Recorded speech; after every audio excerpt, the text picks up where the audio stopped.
Joshua chapter 22. Joshua challenges the eastern tribes. Then Yehoshua called the Reubeni, the Gadi and the half-tribe of Manasseh, and said to them, You have done everything Moshe, the servant of Adonai, ordered you to do, and he did what I said in all the orders I gave you.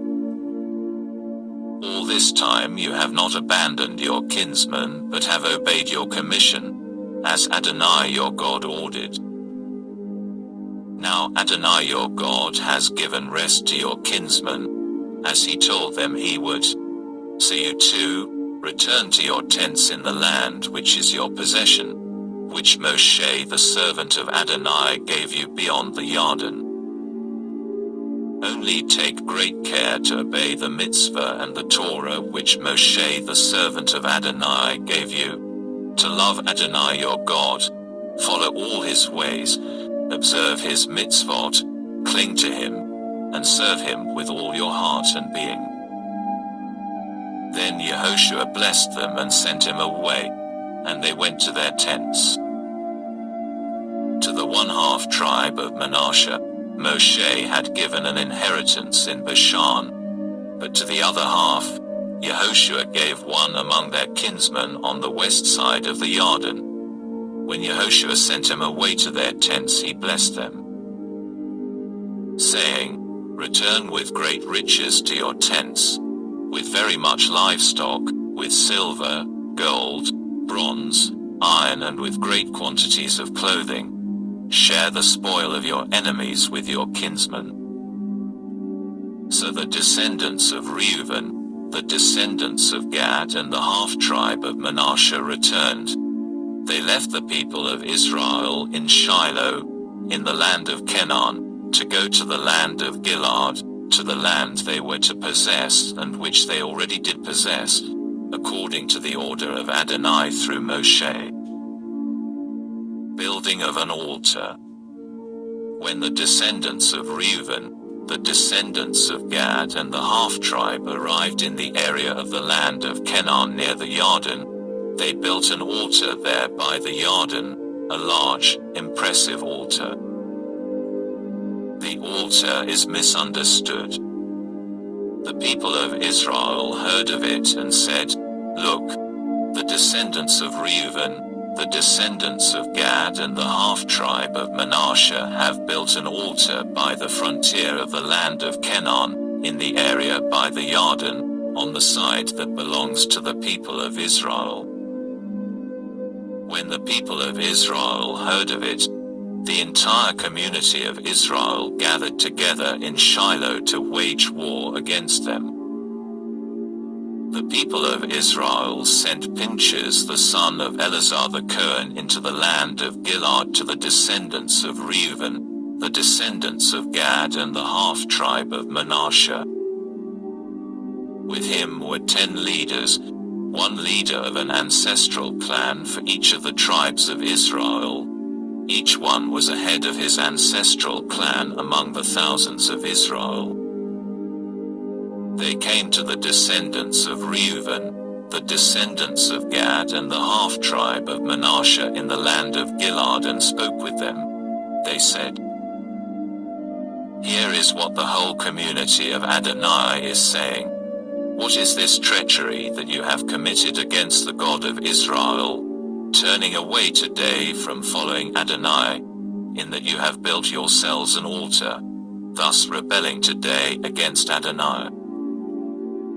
Is the guilt we incurred at Por not enough for us? We haven't cleansed ourselves from it to this day, even though a plague came on the community of Adonai. Is this why you have to turn away today from following Adonai? If you rebel against Adonai today, he will be angry tomorrow with the whole community of Israel. If the land you have taken possession of is unclean, then cross back over into the land which belongs to Adonai, where the tabernacle of Adonai is located, and take a possession among us. But don't rebel against Adonai, and don't rebel against us. by building yourselves an altar other than the altar of Adonai our God. Didn't Achan the son of Zerach commit a sin in regard to things set aside for destruction, and God's anger fell on the whole community of Israel? He was not the only one who died for his crime. The tribes explain the altar. Then the descendants of Reuben, the descendants of Gad, and the half-tribe of Manasseh answered the leaders of the thousands of Israel. The mighty one, God, is Adonai. He knows, and Israel will know. If we acted in rebellion or treachery against Adonai, don't vindicate us today. We haven't built an altar in order to turn away from following Adonai or to offer on it burnt offerings, grain offerings, or sacrifices as peace offerings. If we have, let Adonai himself require us to atone for it. Rather, we did this out of anxiety, because we thought, sometime in the future, your descendants might say to our descendants, you don't have anything to do with Adonai, the God of Israel.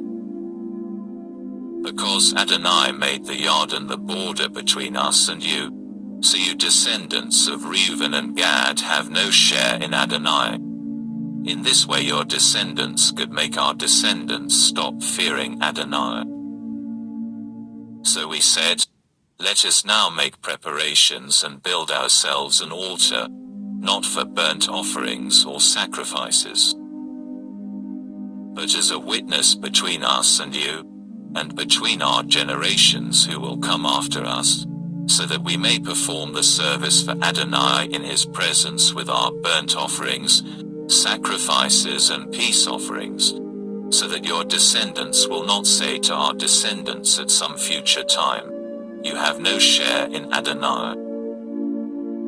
For this reason we said, when they accuse us or future generations in this way, we will say, look, here is a replica of the altar of Adonai which our ancestors made, not for burnt offerings or sacrifices, but as a witness between us and you. Far be it from us that we should rebel against Adonai and turn away today from following Adonai by building an altar for burnt offerings, grain offerings, or sacrifices other than the altar of Adonai our God which stands in front of his tabernacle. The western tribes are pleased with the altar. When Pinchas the Kohen and the leaders of the community, the heads of the thousands of Israel who were with him, heard what the descendants of Reuben, the descendants of Gad, and the descendants of Manasseh said, it satisfied them. Pinchas the son of Eleazar the Kohen said to the descendants of Reuben, the descendants of Gad, and the descendants of Manasseh, today we know that Adonai is here with us, because you have not committed this treasonous act against Adonai. Now you have saved the people of Israel from the anger of Adonai. So Pinchas the son of Eleazar the Kohen and the leaders returned from the descendants of Reuben and Gad, from the land of Gilead to the land of Canaan, and the people of Israel, bringing word back to them. What they said satisfied the people of Israel. The people of Israel blessed God and said no more about going to wage war against the descendants of Reuben and Gad and destroying the land where they lived. The descendants of Reuben and Gad called the altar, Ed, a witness between us that Adonai is God.